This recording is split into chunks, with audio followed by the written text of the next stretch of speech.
Muy buenos días a todos. Bueno, vamos a continuar con el curso Matemática Fundamental, la clase de la correspondiente al día enero 27. Y hoy vamos a hablar un poquito sobre, eh, vamos a terminar un poquito con algunos resultados sobre la convergencia de sucesiones y vamos a hablar sobre otra, digamos, otra idea interesante que tenemos en matemáticas, que son las sumas infinitas. Su nombre formal, pues se llaman series, pero digamos que cuando uno habla de series, pues hay que, digamos, hacer un tratamiento un poco más especial.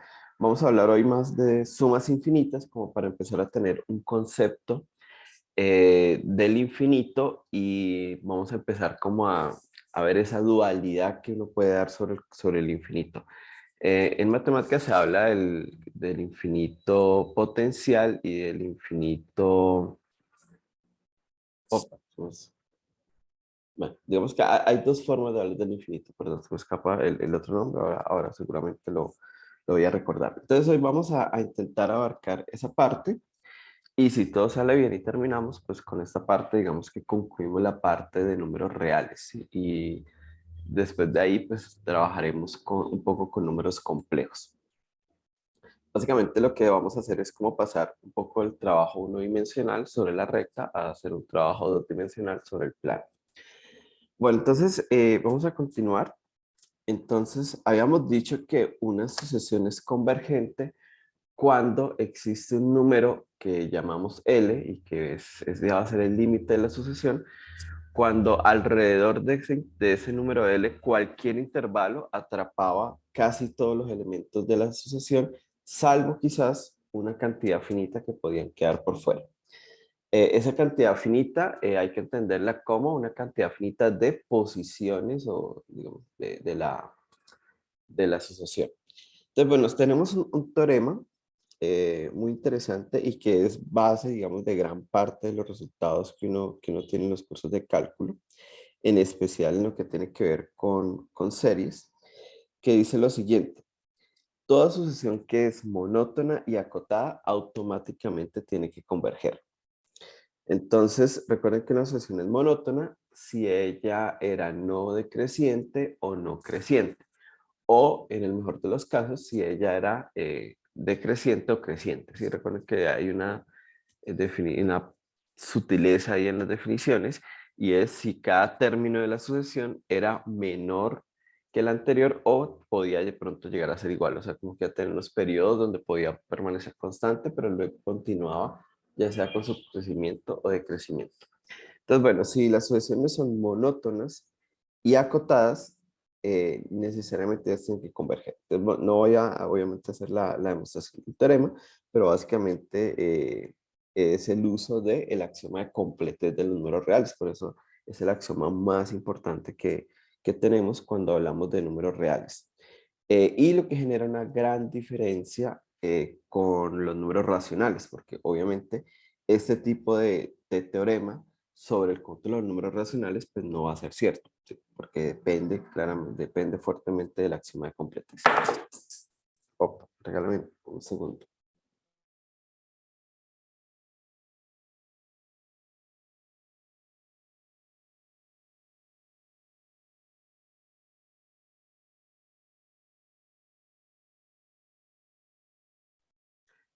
Bueno, entonces veamos. Eh, Aquí tenemos una sucesión, digamos, estamos intentando graficar, modelar una sucesión, que ella es creciente. Digamos, si ustedes observan, cuando yo empiezo a mirar los elementos de los sensores en una recta real, ellos cada vez están un poco más a la derecha. Vamos a suponer que este M mayúscula que está aquí actúa como una cota superior de la sucesión. ¿Qué es lo que quiere decir que sea una cota superior? Pues entonces que a la derecha de M, aquí no hay elementos de la sucesión. Entonces los elementos de la sucesión los estoy pintando de color naranja. Entonces a este lado no hay nada naranja. Entonces uno dice, bueno, aquí está el primer elemento de la sucesión, aquí está el segundo, aquí está el tercero, aquí está el cuarto, aquí está el quinto.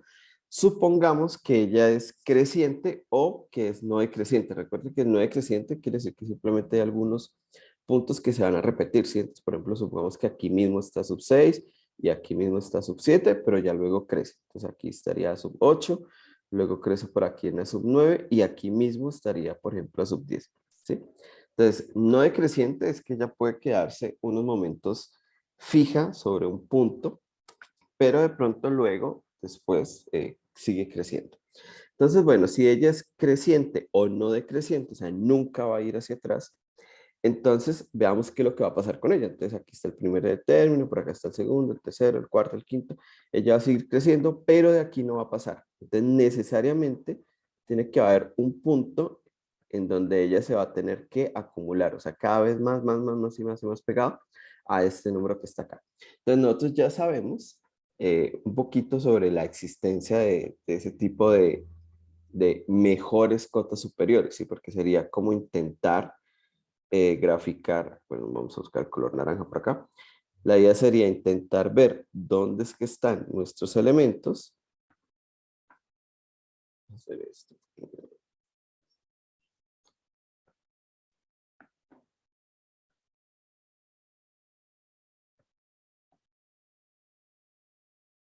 Entonces, supongamos que vamos a seguir dibujando nuestros elementos. Entonces ellos están cada vez un poco más a la derecha, pero nunca van a pasar de este. Entonces lo que hacemos es decir, bueno, ¿qué tanto puedo correr esta M hacia acá? De manera que siempre me mantenga los elementos naranjas a la derecha. Entonces, claro, llegamos hasta un valor que sería el supremo, ¿sí? Entonces sería el supremo de la sucesión.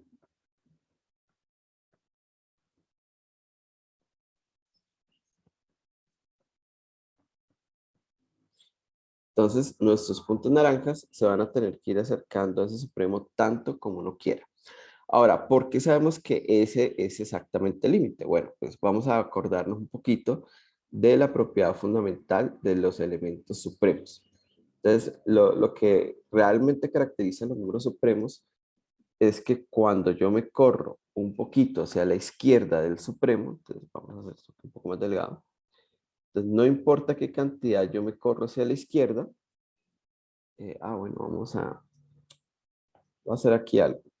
Corramos esto un poquitico hacia la derecha. Supongamos que el supremo está ahí. Entonces, yo me voy a correr un poco hacia la izquierda y yo sé que cuando me corro hacia la izquierda, entonces aquí se nos mete un elemento de la sucesión. Entonces aquí hay un A sub n mayúscula. Entonces la pregunta es, ¿dónde están los demás términos de la sucesión a partir de este? Entonces, como todos están hacia la derecha, entonces a la sub n más 1, pues a lo mejor está un poquito, vamos a correr esta flechita verde aquí hacia abajo. Entonces, el A sub n más 1 a lo mejor está un poquito más a la derecha. Y el A sub n más 2, pues otro poquito hacia la derecha, porque recuerden que la sucesión siempre se está moviendo hacia la derecha. Entonces por aquí está sub 2. Y así sucesivamente, ya no hay forma de que se salgan de este intervalo que yo he marcado acá. ¿Por qué? Porque la sucesión está obligada siempre a moverse hacia la derecha, nunca y nunca va a sobrepasar m. O sea que si yo quiero cerrar aquí mi intervalo, lo puedo cerrar donde quiera. Digamos, lo puedo cerrar acá, o lo puedo cerrar acá, o lo puedo cerrar por acá.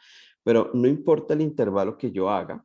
Entonces, una vez que me he corrido un poquito hacia la izquierda de M, ahí necesariamente se va a colar un elemento de la sucesión A sub n.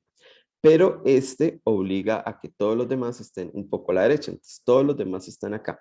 Entonces, este intervalo que está aquí en verde atrapó todos los elementos de la sucesión, salvo estos que se quedaron por acá afuera.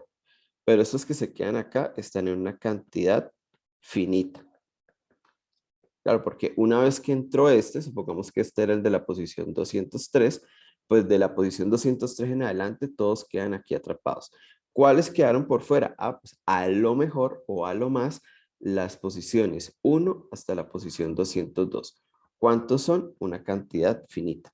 Entonces, el Supremo cumple con esa definición de límite, ¿sí? Entonces aquí todos se van pegando hacia el supremo. Recuerden, la definición de límite es cualquier intervalo que yo arme aquí, cualquiera, aquí dentro del intervalo se quedan atrapados todos los elementos de la sucesión, salvo, o sea, por fuera, quizás se queden una cantidad finita. Y no importa si queremos hacer nuestro intervalo un poco más pequeño, entonces va a pasar exactamente lo mismo. Algún término se tiene que meter acá, porque esa es la propiedad de ser supremo. Eh, y una vez que se mete un término, pues digamos, el comportamiento monótono de la sucesión hace que todos tengan, a partir de ahí, todos tengan que estar ahí adentro. Entonces, esa es como digamos, la clave para mostrar que ella siempre está convergiendo. No funciona si nuestro M está un poco lejos. ¿Sí? Entonces, supongamos que nuestro M, vamos a borrar este de acá.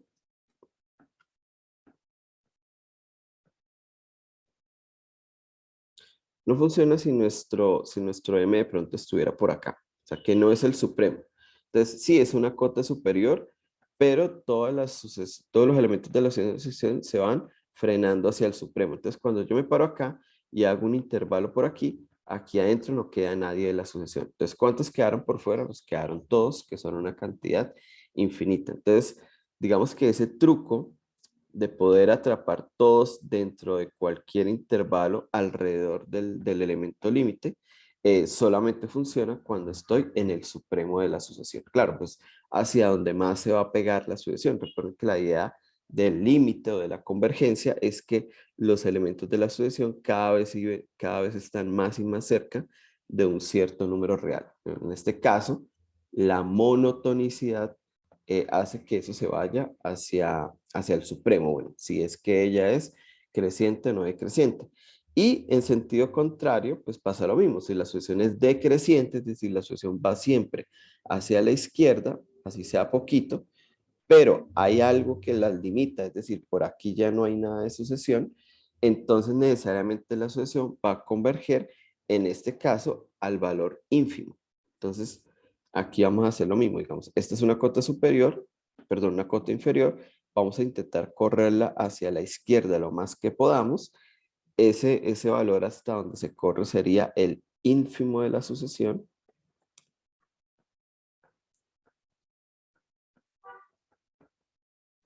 Y para mostrar que la sucesión efectivamente se acerca y se acerca y se acerca cada vez más a este valor m, o que ese valor es el límite, entonces uno dice, bueno, pues si yo hago cualquier intervalo alrededor de m, entonces por propiedad de ínfimo, como me corro hacia la izquierda un poquito, necesariamente se tiene que colar dentro de ese intervalo, por aquí en alguna parte, un elemento enésimo de la sucesión, y que le ponemos aquí un puntico.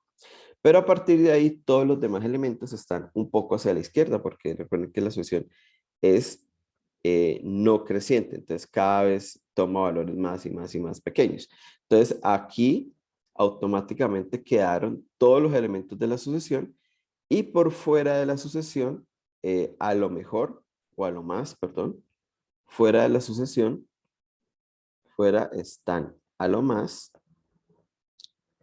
los términos a sub 1 hasta a sub n menos 1, claro, hasta antes de este. Este ya garantiza que está por dentro, entonces digamos que este sea el de la posición 505. Entonces la posición 505 ya está por dentro de este intervalo. A partir de ahí todos están ahí. Entonces, ¿quiénes están por fuera? A lo más de la posición 1 hasta la posición 504. A lo mejor la posición 504 también está dentro, pero pues no, eso no lo puedo controlar, no sé. Depende de qué tan grande haya hecho yo este intervalo.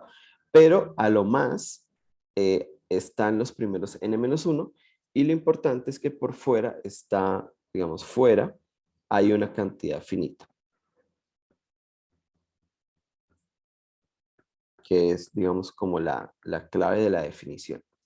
Entonces, entonces, recuerden, para poder garantizar la existencia de la convergencia, la existencia de los límites de las sucesiones, necesitamos, bueno, no es la única forma, pero digamos esto es suficiente con que ella sea monótona y acotada. Acotada es importantísimo porque yo puedo tener una sucesión que crezca, o sea, cada vez se corre más a la derecha, pero que se vaya sin cotas, este se va como hacia infinito. Por ejemplo, la sucesión 1, 2, 3, 4, 5, 6, 7, o sea, los números naturales. Nosotros ya sabemos que ellos no son acotados y no se acercan a ningún número, pues cada vez son números más grandes y más grandes. No es que se estén acercando a un número real.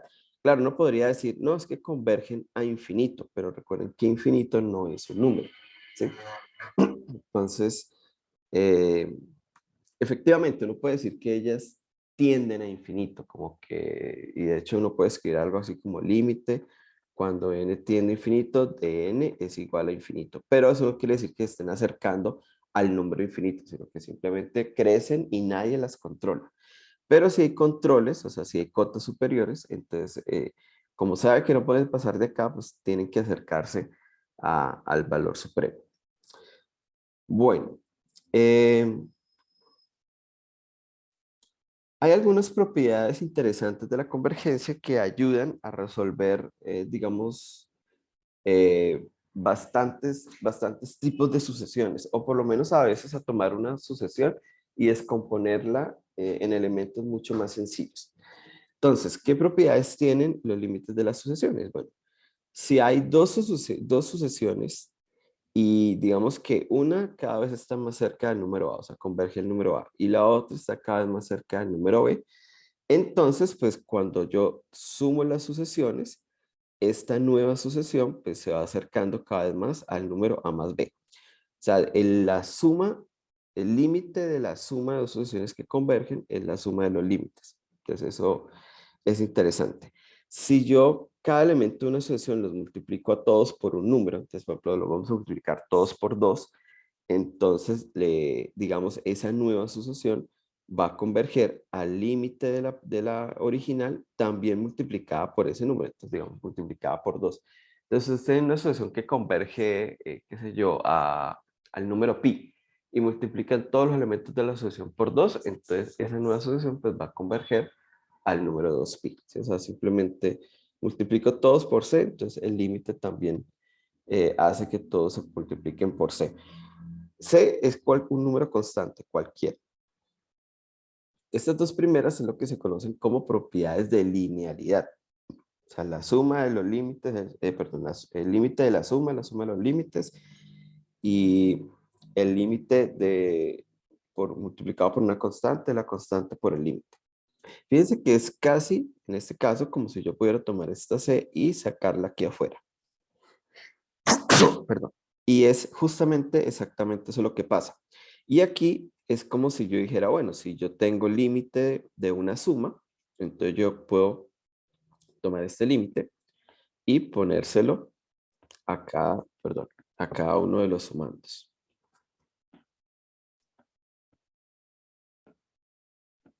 Es casi como si yo pudiera decir, bueno, entonces límite para el primero más y aquí límite para el segundo. Sí, es exactamente eso lo que está pasando. Y eso se conocen como propiedades de linealidad. Bueno, si yo multiplico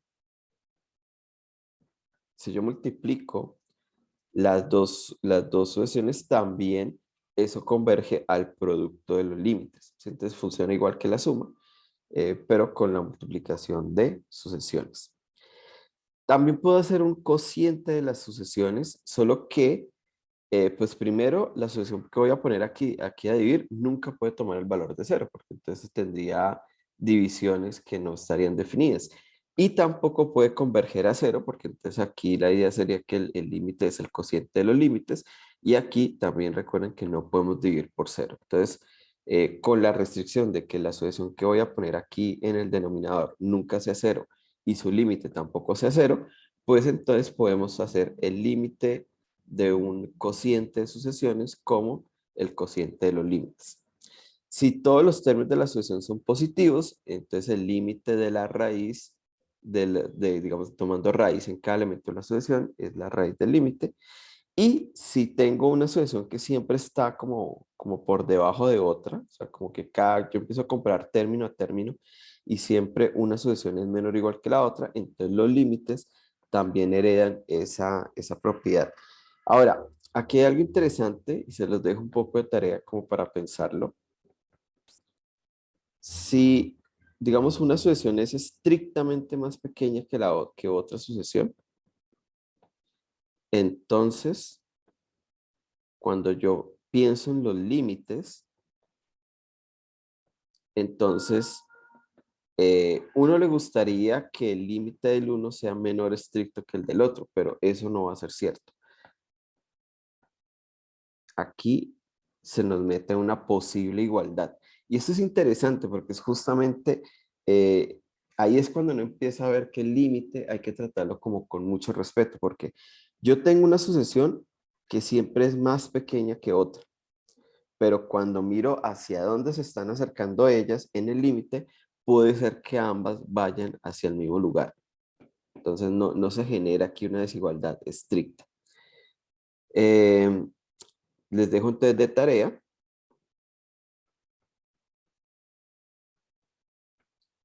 encontrar o construir. Voy a colocar construir, tal vez suena un poco mejor.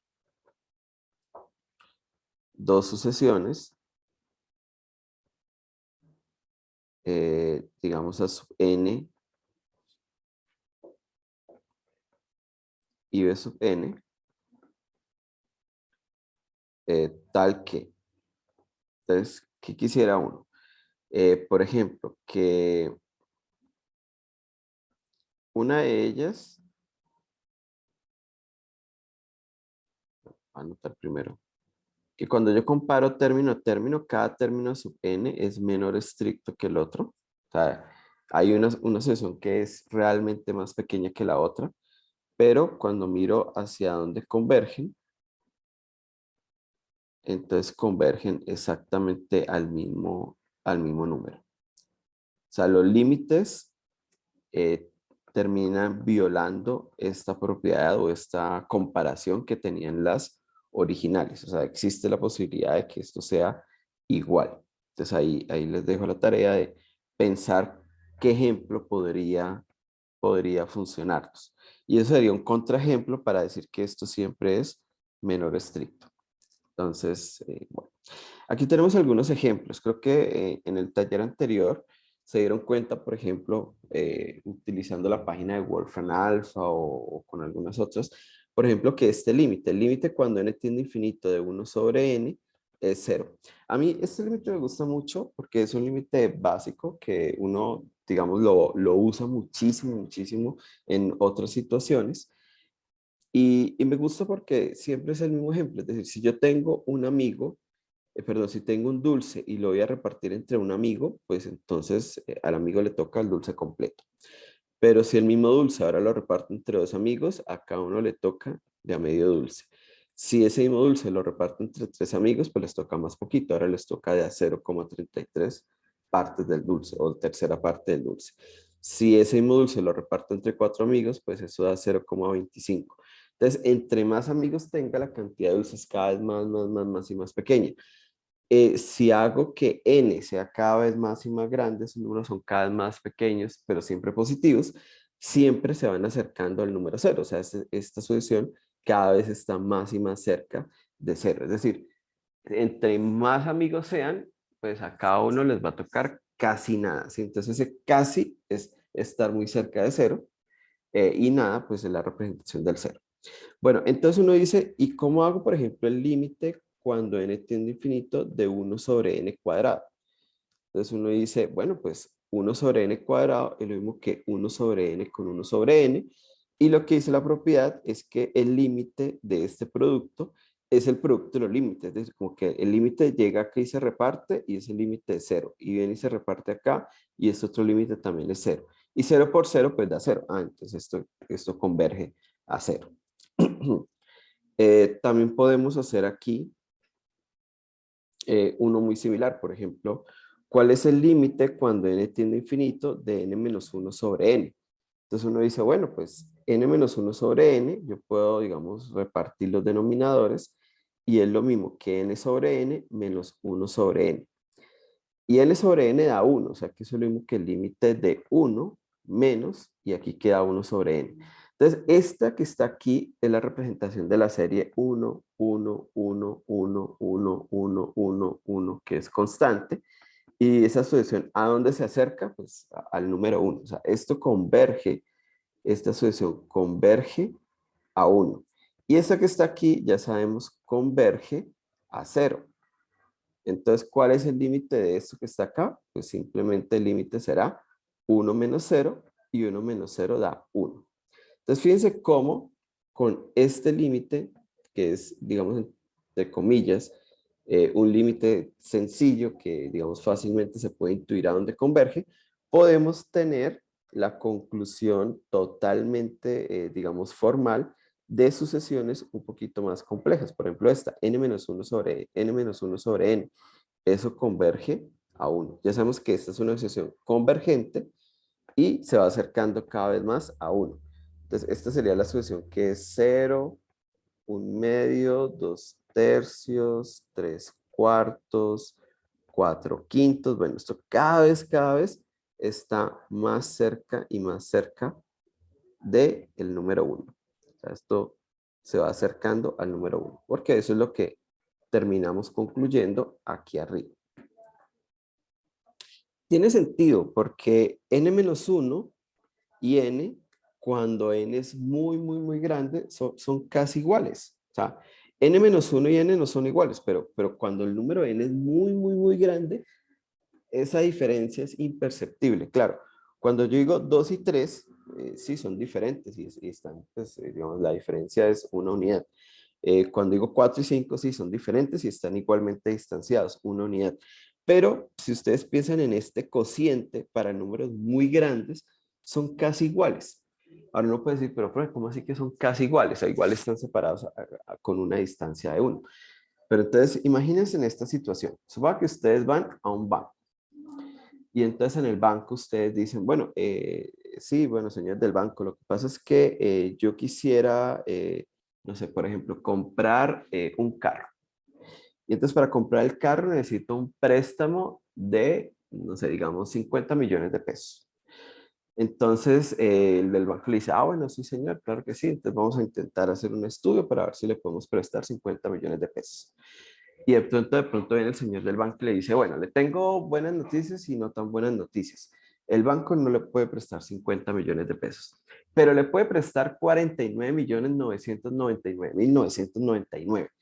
Entonces uno dice, bueno, pues es casi lo mismo. O sea, en una cantidad de 50 millones, una unidad no hace gran diferencia. Entonces, si para números grandes, n-1 y n son casi lo mismo, pues obviamente su cociente es cada vez más cercano a 1, ¿sí? Porque si fueran iguales, o sea, si n-1 y n fueran iguales, pues esto se cancela y da 1. O sea que, digamos que para números grandes, sus cocientes van a ser muy cercanos, muy parecidos a 1, casi 1. Y es por eso que en el límite, pues esto da 1. Digamos, es la interpretación de por qué ese límite está dando 1, ¿sí? Entonces, para números muy grandes, n-1 y n son casi lo mismo, ¿sí? Creo que con el ejemplo del banco, como que uno logra tener esa idea. Bueno, eh, hablemos sobre, digamos, para empezar a hablar sobre el infinito y qué tantos cuidados tenemos que tener sobre el infinito. Vamos a pensar en un problema muy conocido que se conoce como la paradoja de Zenón, ¿sí? Regálame un segundo.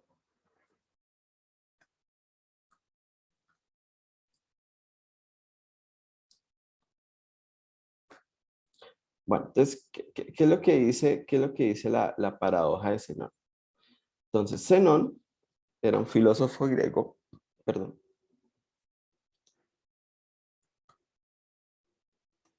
Zenón era un filósofo griego que de pronto un día, digamos que se levantó de su cama y dijo, bueno, vamos a tratar de hacer este siguiente razonamiento y este siguiente análisis. Al frente de mi casa hay unos árboles de olivo. Entonces vamos a intentar levantarnos. Dame un segundo aquí. Ah, sí, ya recordé. Cuando vamos a hablar de infinito hay dos, digamos, dos interpretaciones del infinito, uno que llama el infinito potencial y otro que llama el infinito actual. Y esa es un poco la idea que voy a intentar eh, darles hoy. Bueno, entonces Zenón un día dijo, bueno, me voy a levantar de mi cama y tengo unos árboles de olivos aquí al frente de mi casa, entonces voy a intentar llegar a los árboles de olivo. Entonces, él empezó a hacer el siguiente razonamiento. Bueno, Para ir de mi casa a los árboles de olivo, pues tengo que recorrer una cierta distancia, pues porque los árboles no están dentro de la casa, sino que están afuera. Entonces, para poder recorrer esa distancia, que no sé, supongamos que sea 10 metros, pues primero tengo que recorrer la mitad de esas distancias. O sea, primero tengo que haber llegado a la mitad. Entonces, claro, si voy a llegar de este punto a este punto B, pues primero tengo que pasar aquí por la mitad de ese espacio, ¿sí? Entonces, a 5 metros. Entonces, primero tengo que llegar ahí a 5 metros. Ok, listo.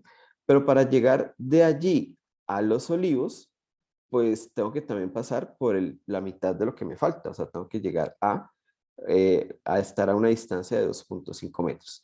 Pero para llegar de aquí a los olivos, pues también tengo que haber pasado primero por la mitad.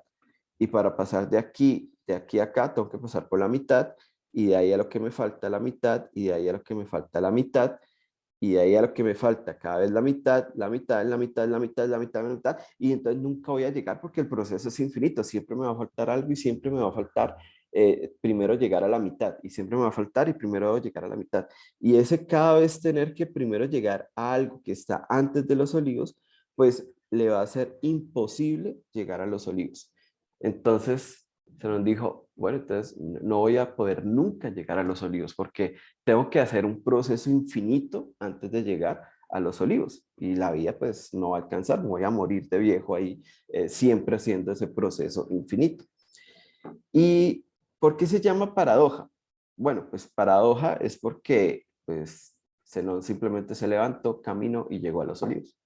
Entonces, como que hay dos razonamientos que son contradictorios. Así yo empiezo a pensar que primero voy a llegar a la mitad, y antes de ahí a la mitad de lo que me falta, y antes de ahí a la mitad, y antes de ahí a la mitad de la mitad. El proceso es infinito y pues nunca no me va a alcanzar la vida para llegar a ese punto. Pero contradictoriamente, pues Zenón se levantó de su cama, fue y llegó a los olivos. Entonces, esa contradicción de que, ¿cómo así? O sea, algo que no podía pasar pasó, o algo que pasó no debió haber pasado porque iba a ser un proceso infinito. Entonces, eso es lo que se genera o lo que se llama una paradoja. Entonces, dos, digamos, ideas que se contradicen, y obviamente bajo una lógica bivalente. Recuerden que en nuestra lógica bivalente tenemos como principio el tercero excluido, pues una de las dos cosas ha de estar errada, ¿sí? Por supuesto, no puede ser estar errado llegar al árbol de olivo, pues porque efectivamente Zenón se paró y llegó al árbol de los olivos. Entonces, lo que debe estar, o donde deben haber fallas, es en el otro razonamiento. Pero la pregunta es, ¿y cuál es el error en el otro razonamiento? Porque necesariamente yo tengo que llegar a un punto que es la mitad de lo que me faltaba, ahí voy a gastar algo de tiempo. Luego tengo que ir hasta el otro, digamos, hasta la otra mitad, ahí gasto algo de tiempo. Luego hasta la otra mitad, ahí gasto algo de tiempo. Luego hasta la otra mitad, gasto algo de tiempo. Y pues voy a gastar infinitos tiempos que no me va a alcanzar la vida. Entonces, eh, ese es el punto. Creo que ahí podría estar digamos, el problema en el razonamiento. Sí es cierto que para llegar del punto A al punto B, primero tengo que llegar a la mitad. Digamos, este es un punto A'. Ah, bueno, podemos usar sucesiones. Digamos que vamos a ir del punto 1 al punto B. Entonces, primero tengo que pasar por la mitad. Entonces, ese es el punto A2. De aquí, bueno, creo que en realidad el punto B está por acá, el punto A1 está por acá. Entonces, primero voy a la mitad, es un punto A2, luego a la mitad, entonces sería un punto A3, luego a la mitad, este sería un punto A4, a la mitad, y así sucesivamente. Entonces, eso sí es cierto que tiene que pasar. O sea, obviamente para ir de A a B no puedo saltarme ninguno de estos pasos, tengo que efectivamente pasar por ahí. Pero el razonamiento errado puede estar en que aquí gasto un tiempo, aquí gasto otro tiempo, aquí gasto otro, y que la suma de esos tiempos va a ser infinita, porque, claro, él dice, voy a gastar un cierto tiempo, luego otro tiempo, luego otro tiempo, y estoy sumando infinitos tiempos, y entonces la suma de esos infinitos tiempos me va a dar infinito. Y ahí puede estar el problema en el razonamiento. A lo mejor sumar infinitos tiempos no da infinito, ¿sí? Entonces, Zenón pensaba, dice, bueno, vamos a hacer algo. Bueno, parece ser que los árboles de olivo estaban un poquito más lejos de lo que yo pensaba, porque Supongamos que el primer tramo, la primera mitad, la recorre en media hora. ¿Sí? Entonces los árboles de olivo estaban mucho más lejos, no estaban a 10 metros ni a 5 metros. Bueno, pero entonces, bueno, si la primera mitad se recorre con media hora y yo voy llevando mi paso constante, entonces la otra mitad, digamos la mitad de la mitad que me falta, se va a recorrer en la mitad del tiempo. O sea que si aquí gasté media hora, pues aquí va a gastar un cuarto de hora. Y el resto que me falta, la mitad va a ser la mitad de lo que ya recorrí, o sea que se va a recorrer en la mitad del tiempo, o sea, un octavo de hora y luego un 16avo de hora y así sucesivamente. Entonces lo que estaba pensando Zenón es que media hora más un cuarto de hora más un octavo de hora más un 16avo de hora estaba dando infinito. Ahora, ¿por qué? Digamos, ¿dónde está la fuerza en el razonamiento? Que como estoy sumando infinitas cosas, pues el resultado es infinito. Eso, digamos, eso tampoco es tan loco de pensar, pero es completamente errado. O sea, sumar infinitas cosas no siempre va a implicar que el resultado sea infinito. Y entonces, ¿cómo se resuelve la paradoja de Zenón? Bueno, la paradoja de Zenón se resuelve de esta manera muy simple. De alguna forma, vamos a mostrar que cuando yo sumo media hora, más un cuarto de hora, más un octavo de hora, más un 16avo, más un 32avo, más un 64avo, más un 128avo, infinitamente, esa suma infinita nos da una hora, no da infinito. Entonces, así se resuelve la paradoja de Zenón.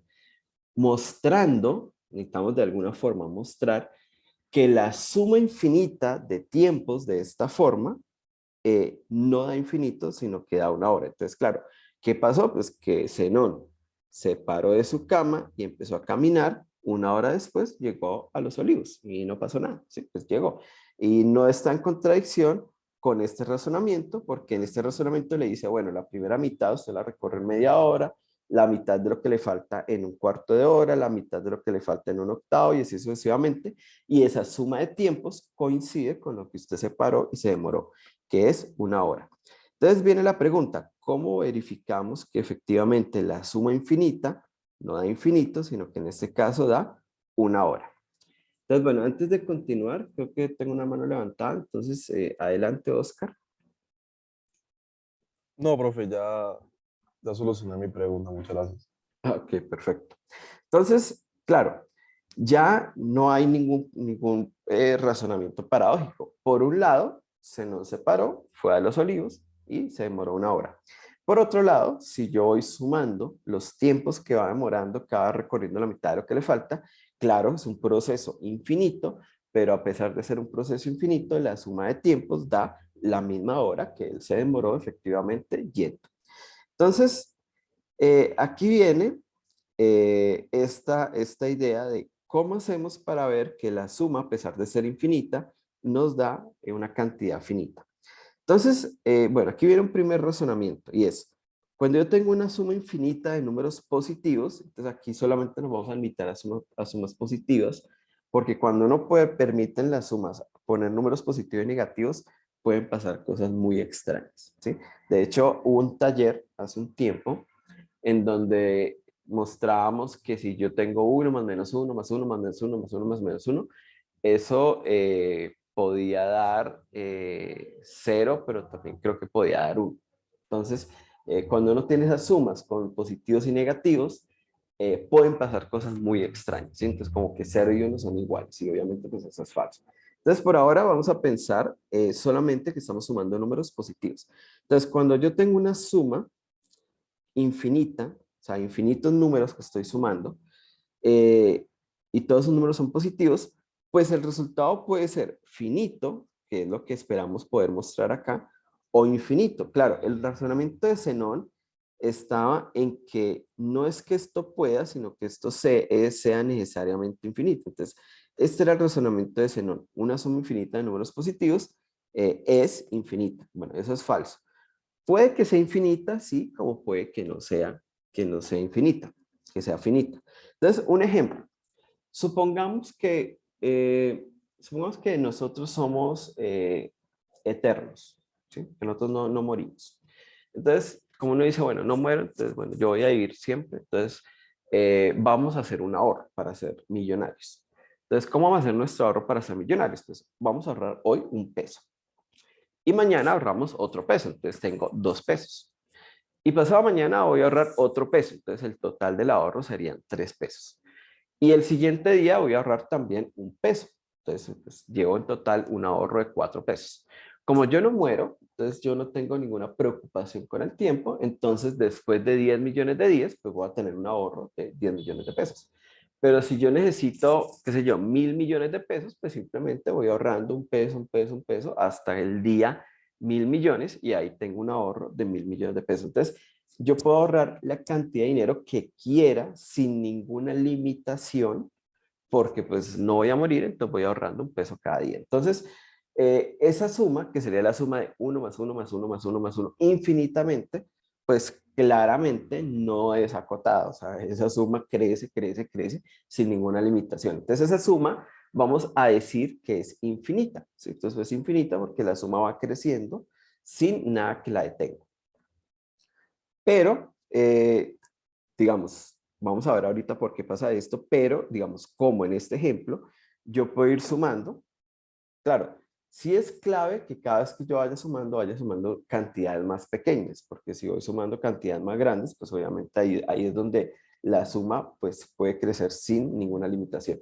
Pero si yo tengo una suma infinita y cada vez sumo cantidades más pequeñas, entonces el hecho de que tan pequeñas sean puede hacer que esa suma sea convergente. Y aquí también viene una idea que es bastante errada.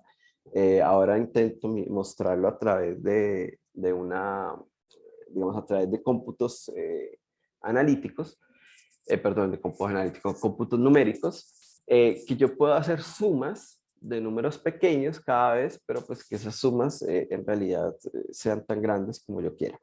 Entonces, digamos que puede pasar de todo un poco, ¿sí? Entonces, si estoy sumando números, y ellos no se van haciendo pequeños, esa suma necesariamente tiene que crecer sin ninguna limitación. Pero si estoy sumando números cada vez más pequeños, es posible que esa suma no explote y que sea finita. Así que es el caso aquí de la paradoja de Zenón. Entonces la pregunta es, ¿cómo analizo yo ese comportamiento de las sumas infinitas? Entonces, básicamente es la misma idea de lo que yo les dije del ahorro. Entonces, la idea es que vamos haciendo algo que se llaman sumas parciales. ¿Sí? Entonces, ¿qué es una suma parcial? Una suma parcial es sumar hasta cierto sumando. Entonces, voy a sumar los primeros 10. Esa es una suma parcial. Luego voy a sumar los primeros 20. Esa es otra suma parcial. Luego voy a sumar los primeros 100. Esa es otra suma parcial.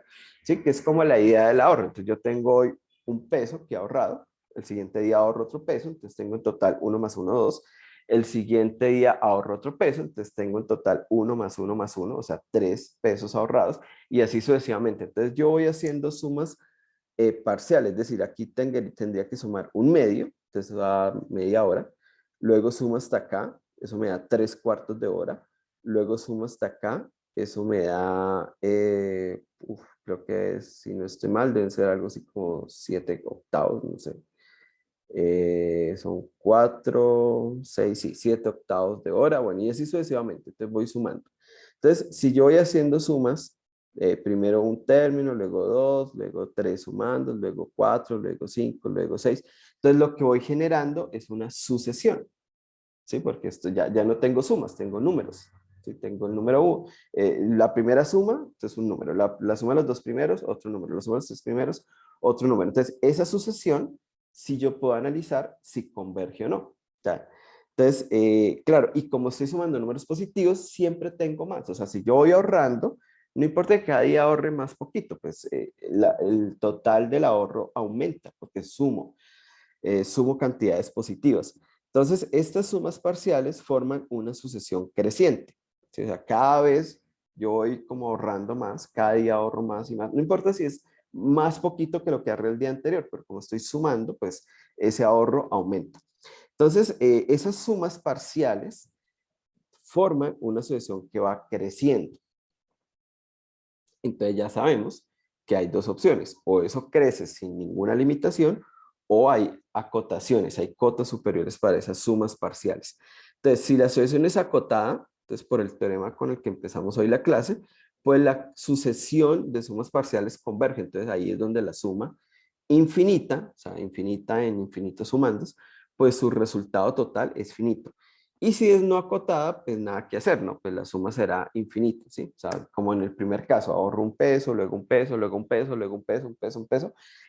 Si ese ahorro lo puedo hacer por infinitos días, la suma del ahorro día a día va creciendo sin ninguna limitación, ¿sí? Pero vamos a ver que, por ejemplo, aquí en este caso, yo voy sumando y voy anotando en una lista cada vez cómo va mi acumulado. Ese acumulado va creciendo claramente porque siempre sumo un poquito más, pero eso nunca pasa de una hora, de hecho converge a una hora. Bueno, entonces antes de pasar, creo que también tenemos una mano levantada, entonces adelante, Giancarlo. Sí, profe. Y es que en relación con lo que se viene hablando, hay una forma para, o sea, hay una forma para dilucidar bien este mismo ejemplo y es con geometría, ¿no? Usted imagínese que tiene un cuadrado del lado uno, entonces usted llega y lo parte a la mitad y le quedan dos pedazos del lado uno, del lado medio, perdón, que tienen área de un medio. Uno de los dos usted lo vuelve a partir a la mitad y tiene dos pedazos de área un cuarto y así sucesivamente, si usted se pone a ver sí, usted puede ir sumando todos sus casos de área, pero al final no van a ser más grandes que esa área del lado uno que usted que tenía en un principio. ¿Entiende? Exacto, sí, muy bien, Giancarlo. Justamente para allá iba. Bueno, Giancarlo acaba de hacernos un spoiler en esta clase. Entonces, Giancarlo, a la próxima, así como en los videos de YouTube que van a hablar de películas, entonces, alerta de spoiler. Si no quiero oír el spoiler, entonces adelante el video. Entonces, bueno, pero muy bien, Giancarlo, muy bien. Lo vamos a ver porque esa es una de las formas de, digamos, de ver por qué estas sumas se están dando infinito y es usar geometría. Y es muy interesante cómo la matemática, digamos, de muchas partes puede apoyarse para argumentar una idea. Y es justamente algo que hacen mucho los científicos. Y ustedes como estudiantes de ciencias, como futuros científicos, a veces uno, digamos, en la química argumenta cosas desde la matemática o en la física argumenta cosas desde la geometría o incluso a veces en la misma matemática uno argumenta cosas desde la física. O sea, siempre esa mezcla de conocimientos es bastante interesante. Sí, Oscar, cuéntanos.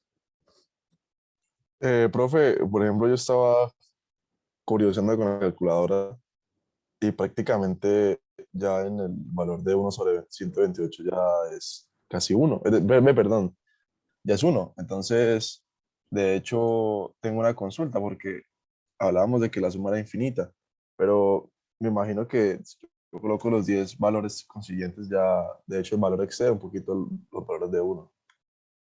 Bueno, eso es interesante y lo vamos a ver ahora. Si yo uso una calculadora, entonces sí, yo le digo a la calculadora, bueno, vamos a sumar esto, más esto, más esto, digamos hasta el 128.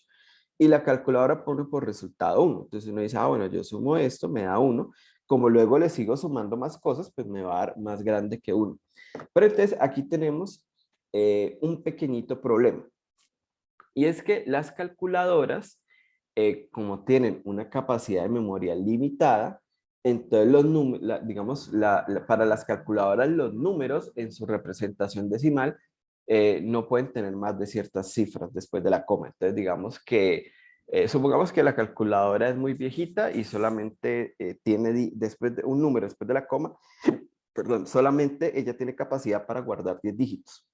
Entonces, claro, ella hace una suma y entonces le da 0,5. Luego le suma al siguiente y le da 0,75. Entonces ahí ya ocupé dos números después de la coma. Luego suma el siguiente. Entonces supongamos que él llega a la respuesta 0,999999 y 5. Y ahí yo ocupé los 10 dígitos digamos, de la calculadora que ella tiene capacidad para almacenar. Cuando le sumo el siguiente, entonces el resultado es 0, digamos, 10 nueves y luego le sigue un 8. Pero la calculadora ya no puede digamos, después de los primeros 10 nueves ya no tiene capacidad para guardar ese 8 que está en la posición. Entonces, ¿qué hace la calculadora? La calculadora puede tomar dos opciones. Decir que eso es 0,99, o sea, truncar, y de ahí en adelante todas las sumas van a dar igual, porque ya le toca truncar, no tiene capacidad para almacenar más información, o decir, bueno, pues esto es 1. Y entonces, claro, si ella te dice que la suma hasta 128, hasta 1/128 da 1, pues obviamente como hay más sumandos, pues esos sumandos deberían ser más grandes. Pero entonces es simplemente un error numérico que tiene la calculadora. ¿Por qué? Por su limitación para almacenar información.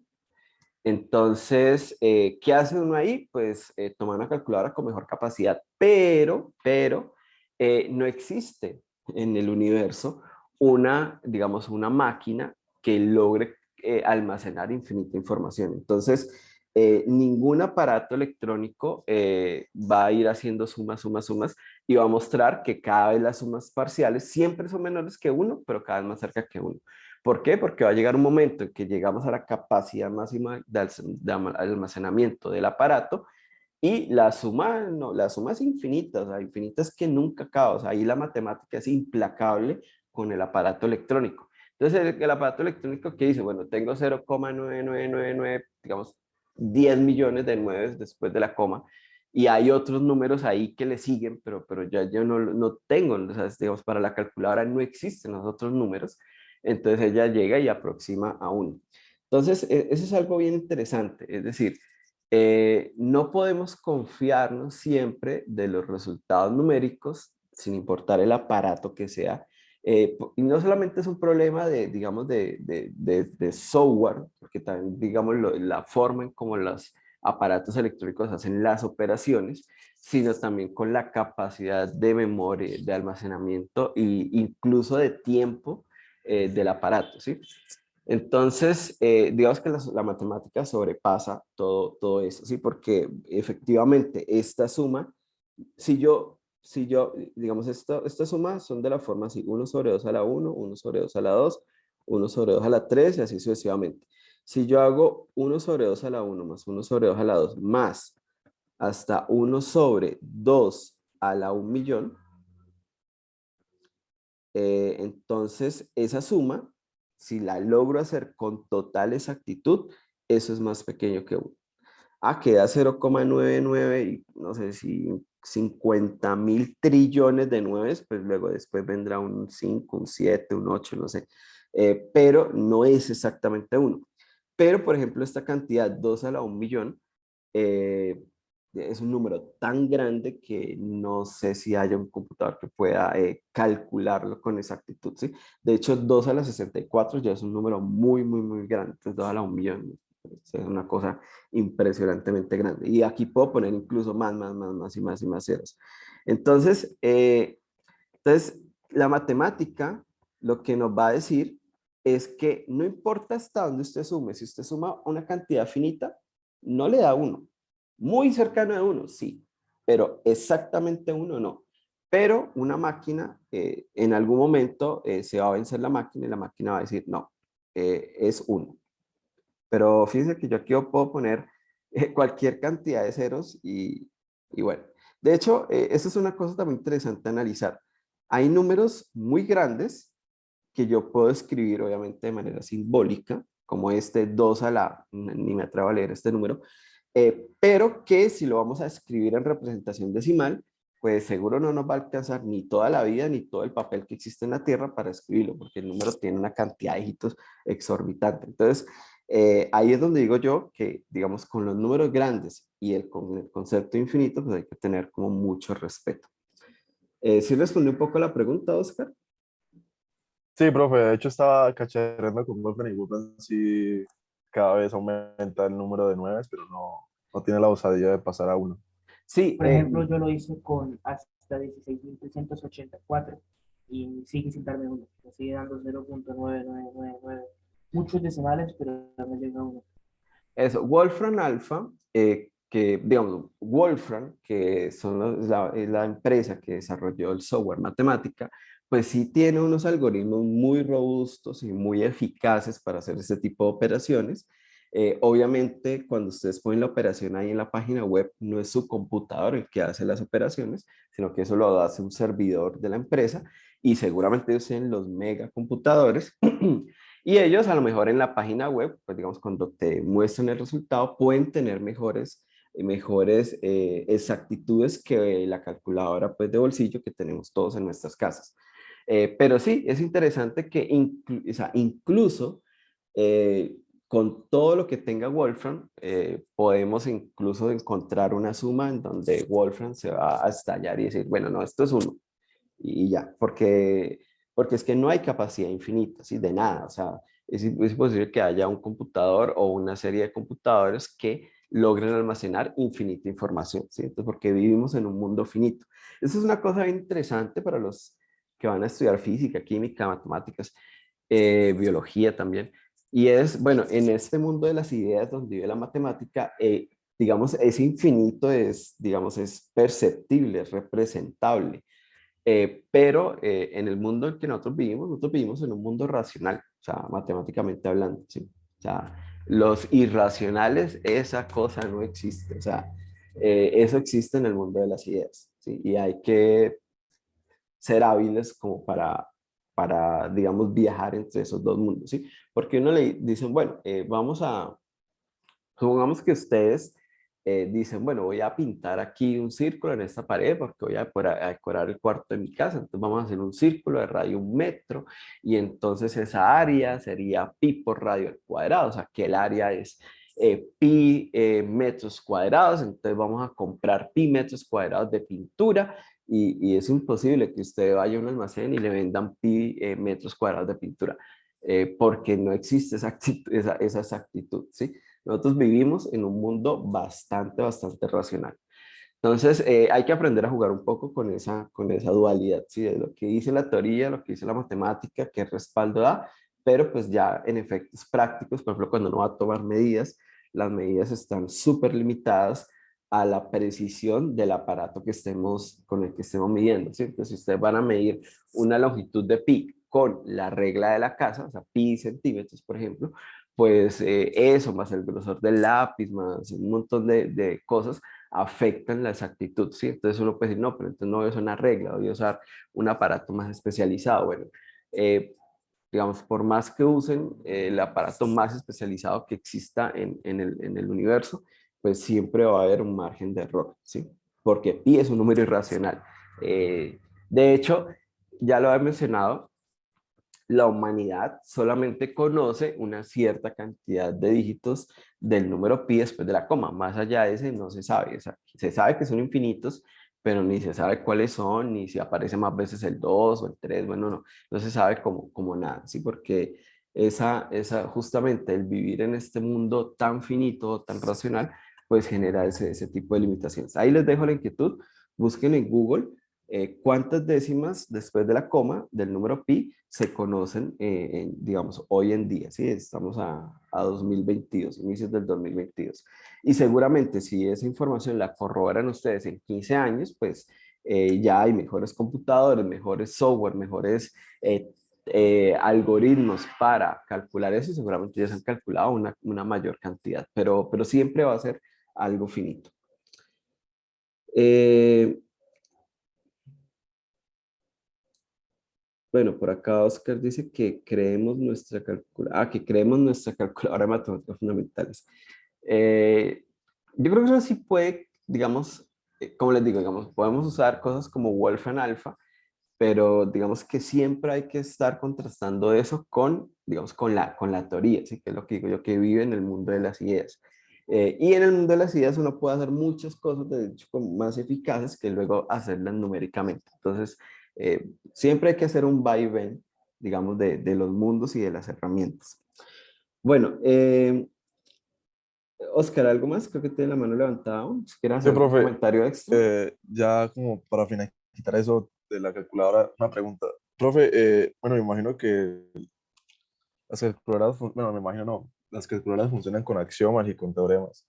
Qué tan intrincado es programar, por ejemplo, algo de ese tipo? No, es decir, ustedes van a pasar justamente por ese proceso de formación, porque, digamos, ¿cómo funcionan las calculadoras? Digamos, no solo las calculadoras, digamos, diferentes procesos numéricos con los cuales se solucionan muchos problemas y se modelan muchas cosas digamos, de las ciencias. Lo que hace es basarse en unos algoritmos que son analizados, digamos, desde la teoría, o sea, son analizados analíticamente. Bueno, sí, perdón, si eso suena redundante. Entonces, el estudio de los algoritmos se hace analítico y entonces la teoría le dice, ah, bueno, si usted quiere, por ejemplo, no sé, hacer esta suma infinita y usted está usando este algoritmo para sumar, para calcular inversos multiplicativos, bla, bla, bla, y usted está yendo hasta, digamos, la suma 1000, entonces usted va a obtener este resultado con un error de, no sé, e a la menos 100, es decir, los primeros 100 dígitos después de la coma con exactitud son esos. Ya de ahí en adelante pueden ser como no pueden ser, es decir, no hay tanta certeza. Entonces, los algoritmos, cuando se, digamos, se hace su análisis, eso se hace desde la teoría digamos, matemática, se logra determinar con bastante certeza qué tan eficaces son. Y entonces, una vez que ya tú sabes y conoces cuál es el error del algoritmo, entonces lo implementas. Y obviamente, pues ahí hay que aprender lenguajes de programación y ese tipo de cosas, pero digamos en la universidad ustedes van a pasar por todos esos procesos de formación, ¿sí? En especial, digamos, los estudiantes de matemáticas y de física tienen cursos de programación. Bueno, ahora todos un poco con estos cursos de modelamiento científicos, esos que están como en tercer o cuarto semestre. Entonces ahí uno tiene que enfrentarse a la máquina y por eso, digamos, la fundamentación que estábamos haciendo, porque la máquina no sabe de logaritmos en base a y de exponenciales y del problema, pues, de que esto tiene sentido, ¿no? O sea, uno tiene que enseñarle a la máquina. La máquina generalmente los lenguajes tienen unas funciones básicas y a partir de las funciones básicas uno tiene que construir digamos, lo que uno quiera construir. Digamos, estamos solucionando un problema de optimización, un problema de sumas, un problema de factorización, bueno, lo que sea, uno tiene que enseñarle a la máquina, pero uno no puede enseñar lo que uno no sabe. Entonces, por eso es muy importante fundamentarse en cómo es que funciona la matemática, dónde están las limitaciones, dónde están los problemas, cómo lo ha resuelto, digamos, la humanidad a través del tiempo, ¿sí? Y eso es lo que, digamos, son las herramientas que uno tiene para decirle a la máquina, bueno, voy a programar una rutina que, digamos, factorice números, o voy a programar una rutina que encuentre números primos, o voy a programar una rutina que me optimice cómo dividir un terreno para hacer tal cosa. Entonces, si conocemos la fundamentación matemática, podemos hacer la programación para que la máquina haga lo que yo quiera, ¿sí? Digamos, en términos de intentar resolver un problema. Entonces, es por eso que, digamos, este curso, que a veces suena un poquito como más, yo les dije, este curso al principio para un poco más como de filosofía de la matemática. El objetivo de este curso no es ni que ustedes se vuelvan más hábiles sumando o factorizando, sino que entiendan dónde están los problemas que ha tenido la humanidad con ciertos conceptos y cómo los ha ido, digamos, resolviendo. Y en el camino, pues obviamente hay que tener ciertas habilidades, ¿no? Entonces, sumar fraccionarios, racionalizar, factorizar, qué sé yo, pero la pregunta es, ¿esas habilidades para qué sirven? ¿Sí? O sea, digamos, ¿qué papel juegan dentro del desarrollo teórico? Bueno, entonces, como les decía, bueno, digamos, voy a continuar, está muy chévere la discusión, pero vamos a continuar porque sí es importante ver cómo, bueno, digamos que aquí ya tenemos una primera herramienta, ¿no? Cuando yo tengo una suma infinita, una forma de analizarla es hacer sumas parciales. Las sumas parciales es ir sumando desde el primer elemento hasta cierta posición, hasta cierto sumando. Entonces, voy a sumar los primeros 100. Entonces, luego sumo los primeros 101, luego los primeros 102, luego los primeros 103 y así. O sea, como hacer un proceso organizado de suma. Y tiene sentido porque, digamos, la suma tiene un primer sumando y van apareciendo otros sumandos, digamos, con cierto orden, ¿sí? Aquí también con las sumas infinitas hay que tener mucho cuidado cuando permutamos las posiciones, porque las propiedades que tenemos para la suma de números reales, específicamente la propiedad de la conmutatividad, nos dice, si usted tiene dos números que está sumando, no importa el orden que lo sume, puede sumar A más B como B más A y el resultado es el mismo. Y eso mismo extrapola si usted tiene 100 sumandos. Si usted tiene 100 sumandos, pues ordénelos como quiera y haga la suma.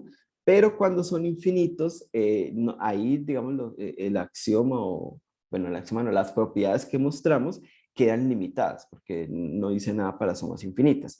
Y con sumas infinitas hay unas ciertas reglas que valen respecto a la conmutatividad. Entonces, una forma de, digamos, de analizar o estudiar estas sumas infinitas Es decir, bueno, vamos a hacer las sumas ordenadamente. Entonces, sumo primero los primeros dos sumandos, luego los primeros tres, luego los primeros cuatro, y esa lista de resultados, que se llaman las sumas parciales, analizo cómo se comporta esa sucesión. O sea, fíjense que lo que estoy haciendo es tomando la suma infinita y convirtiéndola en una sucesión.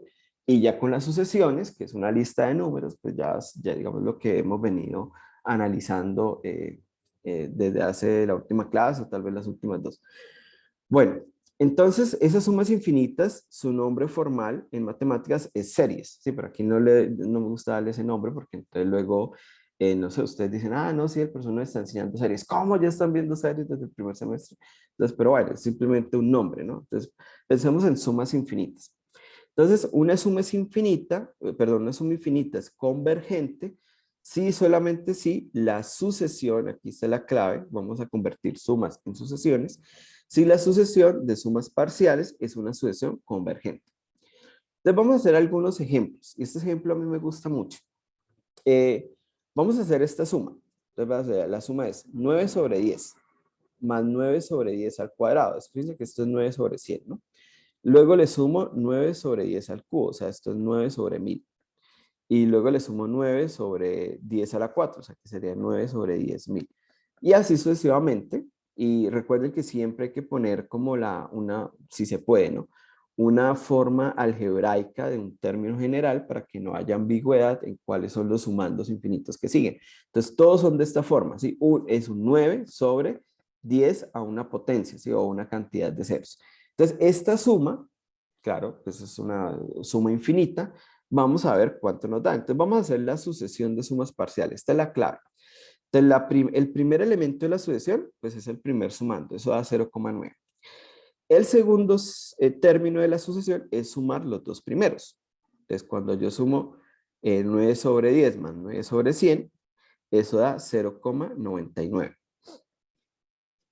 Cuando sumo la tercera, perdón, cuando sumo los primeros tres o hago la tercera suma parcial, sería sumar los primeros tres, entonces 9 sobre 10, 9 sobre 10 al cuadrado, 9 sobre 10 al cubo. Ese resultado da 0,99. Fíjense que ya va creciendo. Aquí está creciendo. Bueno, vamos a hacerlo así más bien. Creciendo.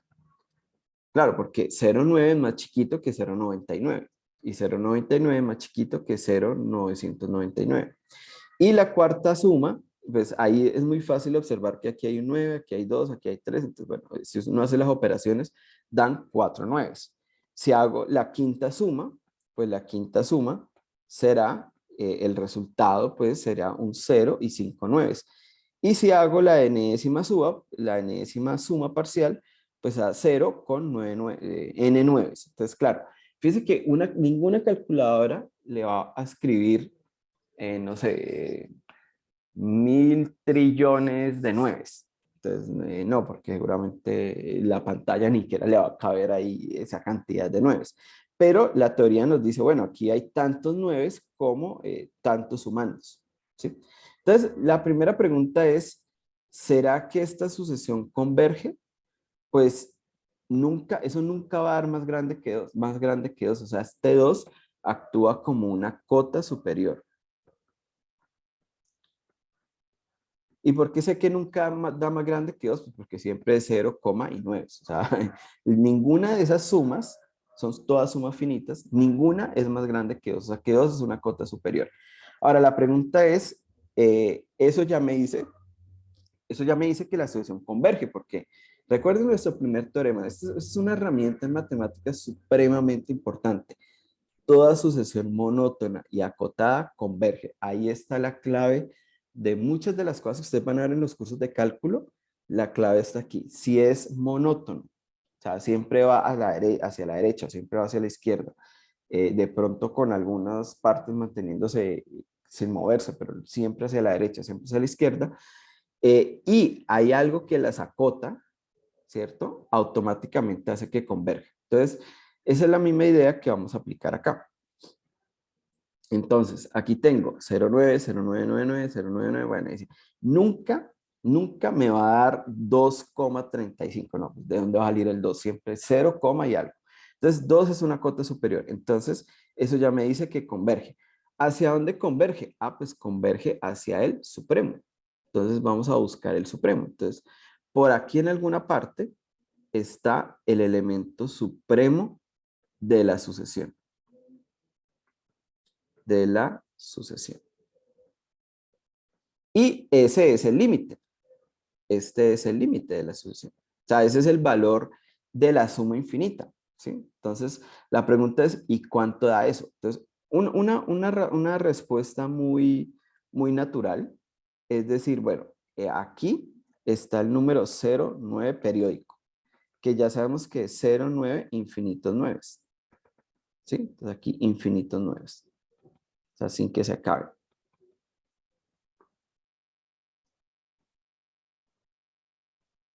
Claro, si usted suma hasta digamos, los primeros 100, es 0 y 100 nueves. Si suma los primeros 1020, es 0 y 1029. O sea, la cantidad de nueves es finita.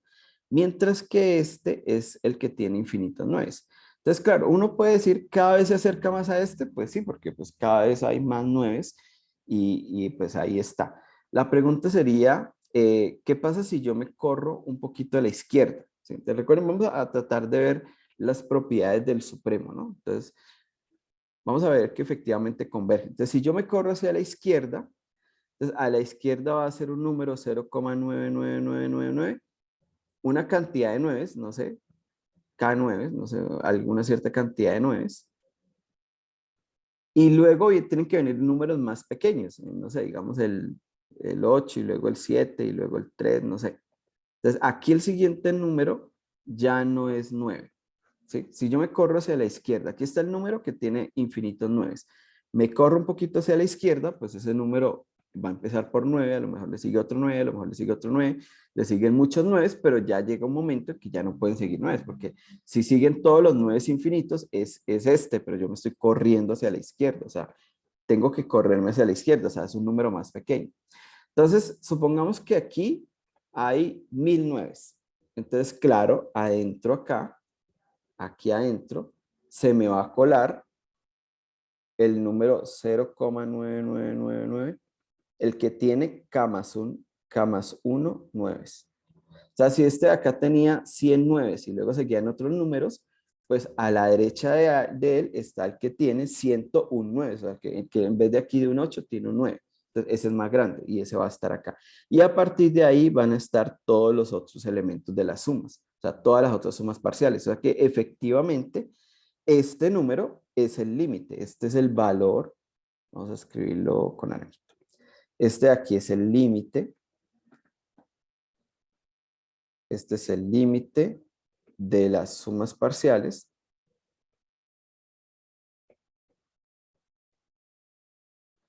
Es el límite de las sumas parciales.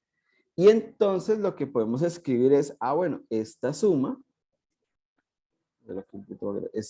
da 0,9 periódico. Y aquí la matemática hace una cosa maravillosa. Y es, bueno, esto es 1. Entonces ahí es donde uno dice, no, espere, profesor, ¿cómo así? ¿Cómo así? Entonces voy a usar las palabras de Oscar. Si tuviéramos nuestra calculadora perfecta, aquí, digamos, nuestra calculadora sin limitaciones de espacio ni nada así, una calculadora con capacidad de hacer cosas infinitas, la calculadora me diría, da 1. Entonces uno dice, no, pues se me dañó la calculadora, igual que la de la casa, como ya eran muchos 9, pues dijo 1, pero no, da exactamente 1. Y de hecho creo que esto en el examen anterior apareció por ahí. Algunas personas piensan que 0,9 periódico es más pequeño que 1 y no, es exactamente 1. Entonces, aquí no es que la calculadora se me haya roto o ya aproximó, no está aproximando, da exactamente 1. Entonces, vamos a hacer un argumento de por qué está pasando eso. Regálame un segundo. No, acá. Vamos a hacerlo acá. Entonces, vamos a ver el razonamiento. Entonces, lo primero que uno tiene que decir es, bueno, pues, ¿cómo voy a argumentar? ¿Cómo voy a argumentar que esos dos números son iguales? Entonces, uno puede decir, bueno, dentro de las herramientas que hemos visto en el curso, las herramientas de razonamiento, hay uno muy poderoso que es el razonamiento por reducción al absurdo. Entonces uno dice, bueno, supongamos que 0,9 periódico y 1 no son iguales. Entonces, si no son iguales, uno es más pequeño, o sea, uno es más pequeño que el otro. Entonces, de aquí hay dos opciones. O 0,9 periódico es más grande que 1, o 0,9 periódico es más pequeño que 1. Por supuesto, 0,9 periódico no es más grande que 1, pues porque empieza por 0. Entonces, esto no pasa. Entonces, lo único que puede pasar es que sean más pequeños. Entonces, uno dice, bueno, listo, ok. Entonces, ¿qué hemos aprendido sobre los números reales? Que en cada punto de la recta real le corresponde un número. Entonces, aquí está el 1. Y como el 0,9 periódico no es el mismo 1, es otro número y es más pequeño, pues está a la izquierda. Entonces, aquí está el 0,9 periódico. Entonces, entre estos dos números que estoy suponiendo son diferentes, en el medio hay infinitos números, infinitos. Entonces vamos a ver quiénes están ahí. Entonces vamos a encontrar uno de esos infinitos. Entonces vamos a ir, por ejemplo, aquí, el de la mitad.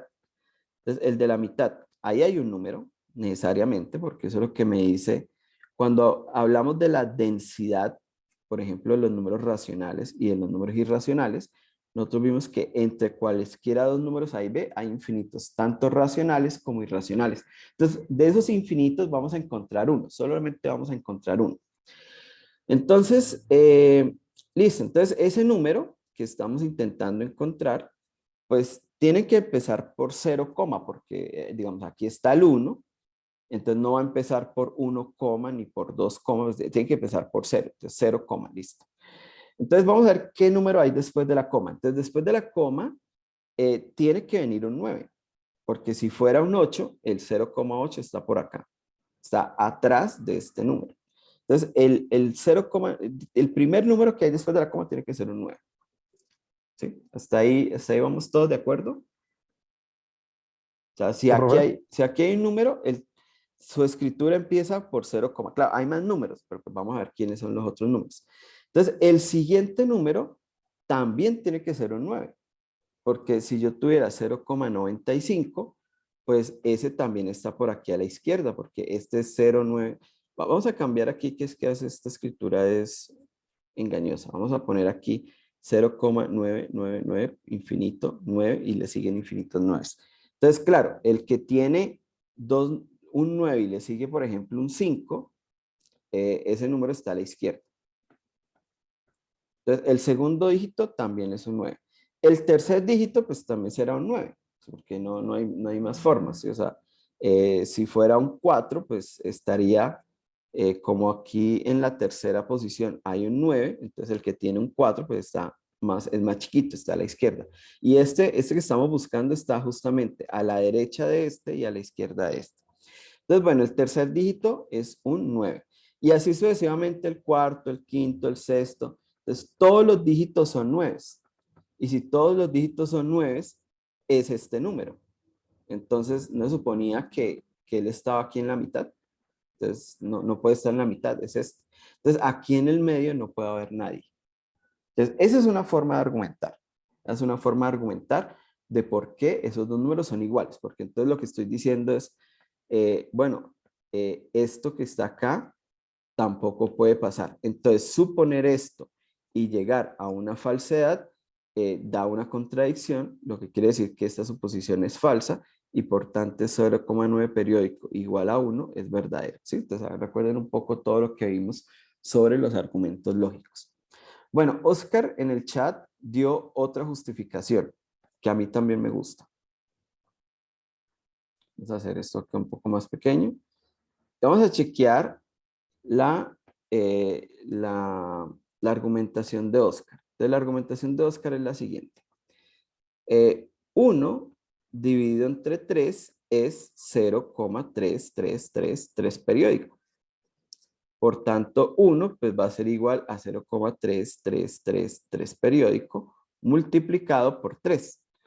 Pero esto es lo mismo que hacer 0,3 periódico, 0,3 periódico, 0,3 periódico, sumarlo 3 veces. ¿Sí?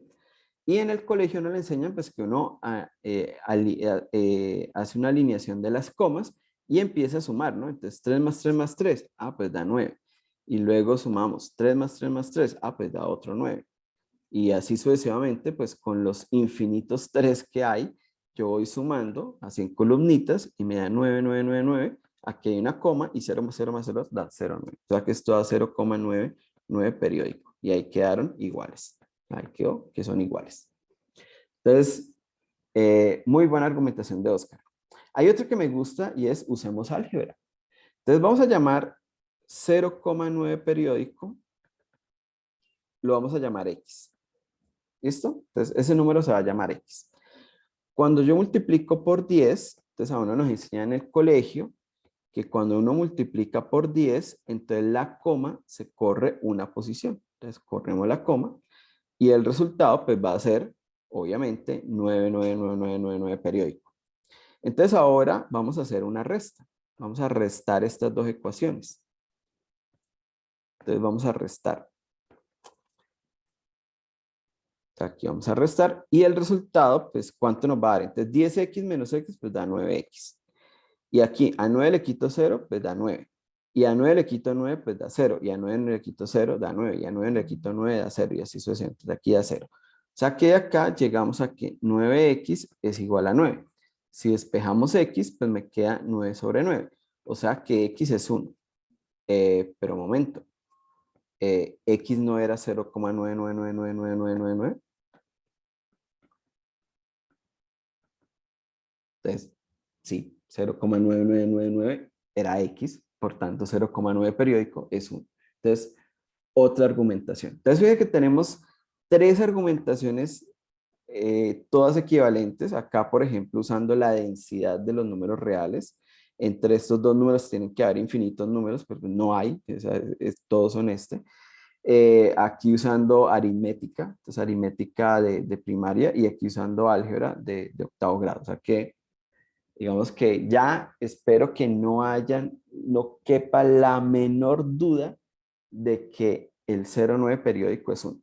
Bueno, esto entre otras cosas, paréntesis grande, lo que me está diciendo es que algunos números, perdón, entonces vamos aquí, moraleja. Entonces, en la representación periódica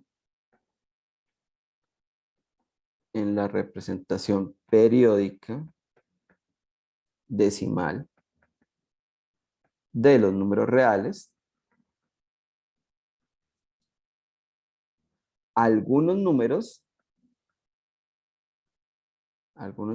tienen dos representaciones. O sea, ¿qué quiere decir eso? Que hay números que los puedo escribir de dos formas diferentes. Piensen en las representaciones como si fueran los nombres. Entonces, este número, ese número es el número 1, ¿sí? Pero ese número tiene otra forma de representarse que es 0,9 periódico, ¿sí? Y hay varios. Es decir, si yo tengo 0,4999 periódico, eso es 0,5. Y también es 1 sobre 2. Fíjense que el mismo número tiene diferentes formas de escribirse. Esta es la forma racional como cociente de enteros, esta es la forma decimal periódica, y esta también es forma decimal periódica, pero pues se pueden escribir de la misma, digamos, hay tres formas de hablar del mismo número, que es 0,5 o medio o 0,49 periódico, que es la mitad de 1, ¿sí? Entonces, cuando dice la mitad de 1, entonces, bueno, puede ser así, así, así. De hecho, en la escritura racional hay muchas formas, porque esto también lo puedo decir como por ejemplo 4 octavos. Entonces eso genera una cierta dificultad, ¿sí? O sea, siempre uno tiene que estar muy atento de que los números tienen muchas formas de representarse. Es como cuando uno piensa en un número que se llama, perdón, una persona que se llama Juan Carlos. Pues si usted lo llama Juan, entiende. Si lo llama Carlos, también entiende. Si dice Juan Carlos, pues también entiende. Entonces lo mismo. Entonces, el mismo número, o sea, piensen en el concepto de número como algo abstracto. El mismo objeto tiene diferentes formas de representarse. Solo que a veces uno piensa que cuando se fija una forma de representación como la decimal, entonces ahí es única y no. No es con todos los números, o sea, raíz de 2 es 1,4142, bueno, y los infinitos dígitos que sigan y ya, y no hay dos formas de escribir lo mismo, ¿sí? O sea, ahí no hay más. Pero con esto sí, estos números que terminan en 9 periódicos ellos sí se pueden, digamos, reescribir. Y no es que esté aproximando, no es que uno diga, ah, no, pues aproxima esto y le da 0,5. No es una aproximación, es exactitud. Aquí hay una igualdad. Bueno, eso ahí como para hacer un paréntesis.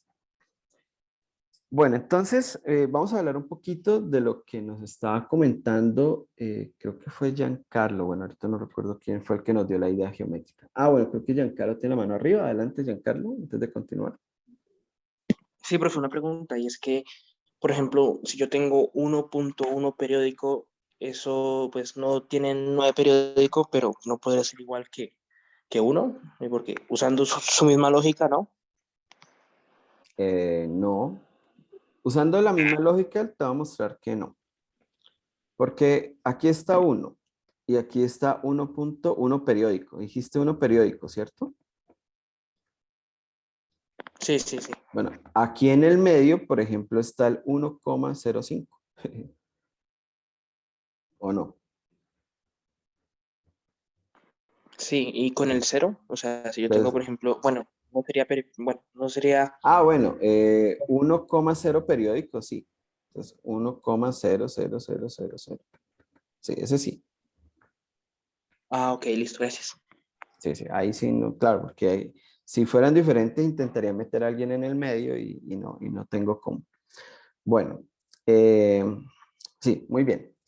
Bueno, entonces, como nos decía hace un momento, algunos de los chicos, ¿cómo podemos ver geométricamente, por ejemplo, que esta suma, o bueno, intentar ver cuánto da esta suma? Entonces, A más A medios, más A cuartos, más A octavos, esto es como un poco más general que el problema de Zenón.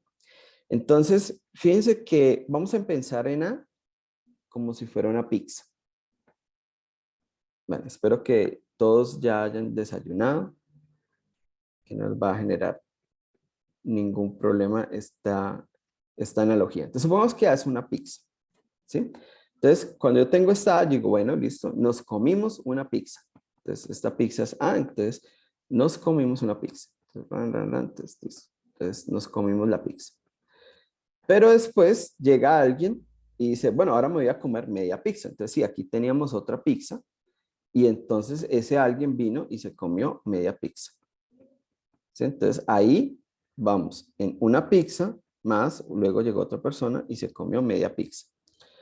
Luego vamos a sumar un cuarto. Entonces vino otra persona y se comió un cuarto de pizza. Bueno, un cuarto de pizza es justamente la mitad de lo que quedaba. Entonces, como aquí quedaba una media pizza, él dijo, bueno, me voy a comer la mitad para no comerme todo. Si llega alguien, pues que pueda comer algo. Entonces ahí se comieron un cuarto de pizza. Entonces llegó alguien y se comió esto.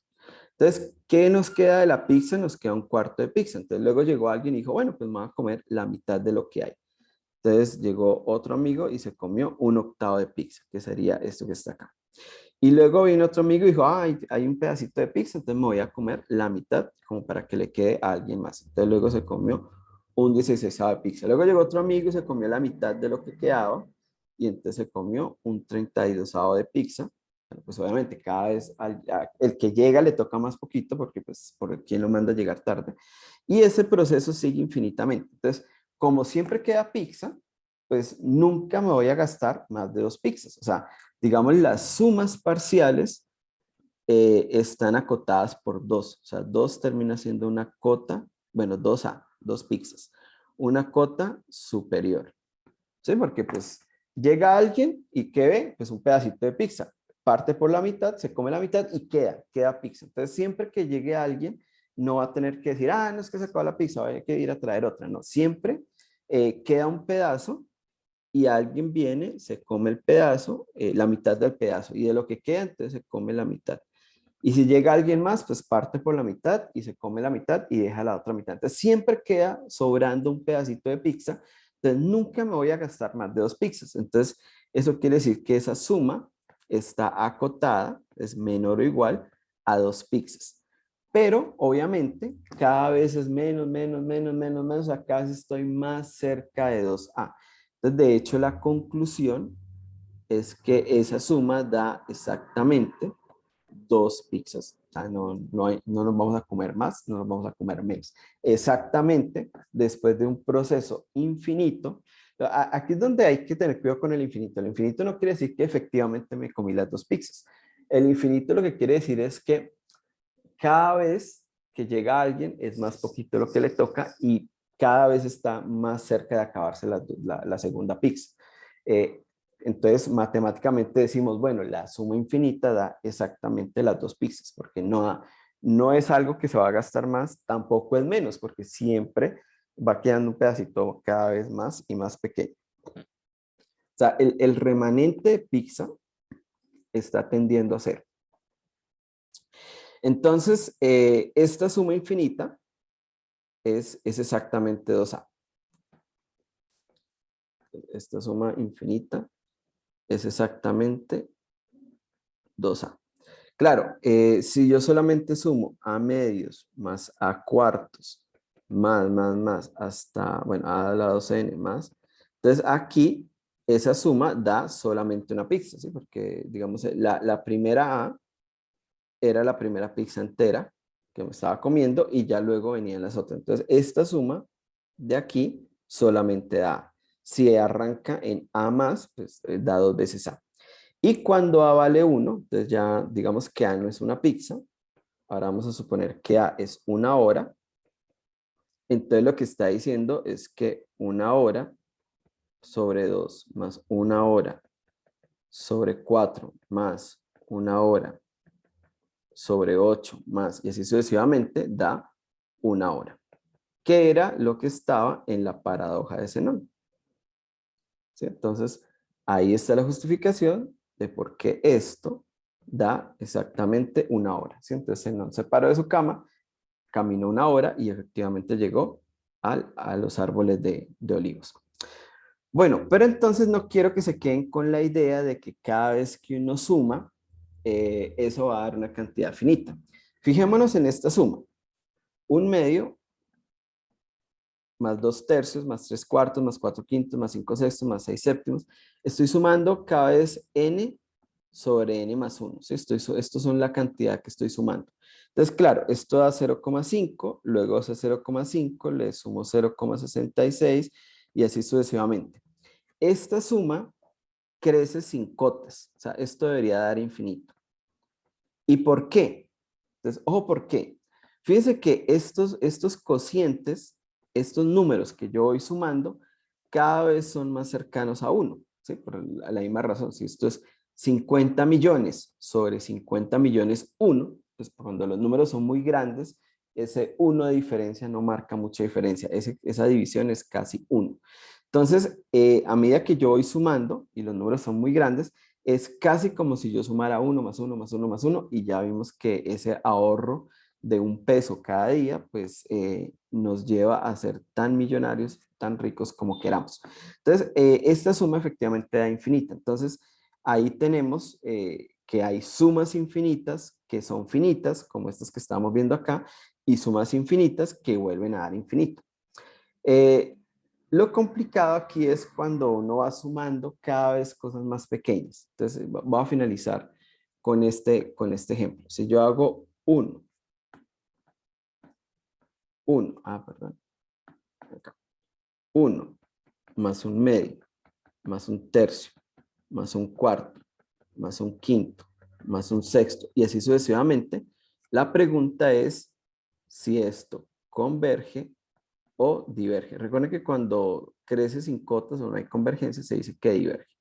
Entonces, vamos a analizar esta suma. Y lo interesante es que estos números cada vez son más y más pequeños. Imaginen que por aquí va a estar el 1 sobre, no sé, 1.000.000. Y ese 1 sobre 1.000.000 es 0,0000, 1, 2, 3, 4, 5, 1. Entonces es un número muy, muy pequeño. Y como la suma es infinita, entonces, si yo sigo sumando, por aquí está el 1 sobre 10 a la 1.000.000. Entonces, imagínense, es como 0,000000 y, no sé, muchos ceros y luego 1. ¿Sí? Bueno, entonces, la cantidad que voy sumando cada vez es más pequeña. La pregunta es si converge o diverge. Entonces, vamos a abrir una página de Wolfram Alpha y vamos a experimentar. Esto es interesantísimo cuando uno empieza a hacer estas experimentaciones.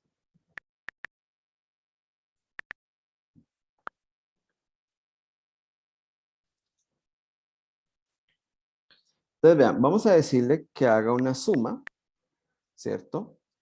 De 1 sobre n, o sea, estamos sumando los, perdón, aquí 1 sobre n. Entonces vamos a sumar 1 sobre 1, luego 1 sobre 2, luego 1 sobre 3, luego 1 sobre 4, bueno, así sucesivamente. Y vamos a decirle que n, bueno, n empieza a sumarse desde 1, porque recuerden que no puedo ir por 0. Y vamos a sumar hasta 10 solamente. Entonces, a ver cuánto da esa suma. Vamos a darle un enter acá. Y entonces observamos que 1 más 1/2 más 1/3, ¿sí? O sea, hasta 10 solamente. Bueno, aquí como racional es extraño, 7.381 sobre 2.520. Pero veamos su forma decimal. Es 2,9289. Bueno, y ahí obviamente Wolfram con una gran capacidad nos da una expansión decimal bastante grande de ese racional. Pero fíjense que si yo ahorro 1 peso hoy, mañana medio peso, pasado mañana 1/3 de peso, el siguiente día 1/4 de peso, y así sucesivamente, después de 10 días tengo casi 3 pesos. Entonces uno podría decir, profesor, si esa suma nunca es más grande que 5, ¿sí? Entonces vamos a ver, vamos a sumar hasta 20. Hasta 20. Entonces, si la suma nunca es más grande que 5, pues 5 actuaría como una cota superior, ¿sí? Ahí ya ahorramos un poco más de 3 pesos y medio. O sea, después de 20 días, 3 pesos y medio. Entonces uno puede decir, no, vamos a ahorrar un año. Un año son 365 días. 365 días. A ver cuánto da esa suma. Bueno, no es lo de arriba. Arriba está en forma racional. Fíjense que en forma racional, obviemos eso. Eso da 6,47, 48, bueno, hay alguna cosa. Entonces, uno dice, no, superó 5, o sea, 5 no era una cota superior. Uno puede decir, no, profesor, eso nunca pasa de 10 pesos. Entonces, claro, me tuve que esperar un año para ahorrar más o menos 6 pesos y medio. Vamos a ver qué pasa si eso no pasa de 10, por ejemplo. Entonces, vamos a ahorrar 2 años. Entonces, 2 años, bueno, voy a poner 810, para no ponerme a hacer cuentas aquí mentales. Ahí es más de 2 años. Entonces, vea, no superamos los 10 pesos. Entonces, efectivamente. Entonces uno ve, no, pues si esa suma nunca pasa de 10, tiene que converger, claramente, converge, ¿no? Entonces, pero bueno, decir, bueno, entonces no vamos a ahorrar 800 días, vamos a ahorrar 1000 días. Esos son muchos días de ahorro. No, vea, 7.4, no, eso ni se movió. O sea, no ha llegado a 7 pesos y medio. Entonces, parece ser que eso nunca supera 10. Entonces, vamos a ahorrar más días. Vamos a ahorrar, no sé, vamos a ponernos un poco locos. Vamos a ahorrar 1.000.000 de días. Entonces, aquí 3, 1, 2, 3. Entonces, si ahorramos 1.000.000 de días, nuestro ahorro total es 14 pesos. De hecho, aquí nos dice aproximadamente 14 pesos. O sea que 10 no era una cota. Claro que eso no es suficiente para decir que eso crece infinitamente, porque uno, pues eso nunca da más de 100. Seguro que eso nunca más da más de 100. Entonces vamos a poner un poquito más de ceros acá. Vamos a ahorrar más días. Y vamos a ver si eso se pasa de 100. No, apenas llegó a 35. Eso como que no. Vamos a ahorrar más días, muchos más días. Entonces, bueno, aquí ya, bueno, 60. Vea, 60. Entonces, como que uno dice, bueno, listo, ya eso no pasa de 10, entonces eso converge. Entonces vamos a ser un poco más eficientes a la hora de hacer estas sumas. ¿Hasta dónde suman? Entonces, para no poner tantos ceros, pongamos potencia. Entonces vamos a decirle que sume hasta 10. A ver, ¿dónde está el simbolito acá de la potencia? Por aquí lo vi, ¿dónde está? Está, profe, entre el porcentaje y el... Sí, gracias. Entonces vamos a hacerlo hasta eso, 10 a la 100. O sea, en vez de escribir 100 ceros, bueno, aquí Wolfram escribió 100 ceros, pero para no escribir tantos ceros, entonces vean lo que da 230. Yo pensaba que eso nunca iba a pasar de 100. Bueno, y aquí creo que tal vez uno ya empieza a dudar. No, eso yo no creo que converja, eso creo que crece y crece y crece y crece infinitamente. Entonces, vamos a poner 10 a la 1.000.000. Vamos a ver, yo no sé si voy a explotar aquí a Wolf. 1, 2, 3, 1, 2, 3. De 10 a la 1.000.000, eso es un número muy, muy, muy, muy grande. Entonces vamos a sumar 1 más un medio, más un tercio, más un cuarto, hasta 1 sobre 10 a la 1.000.000.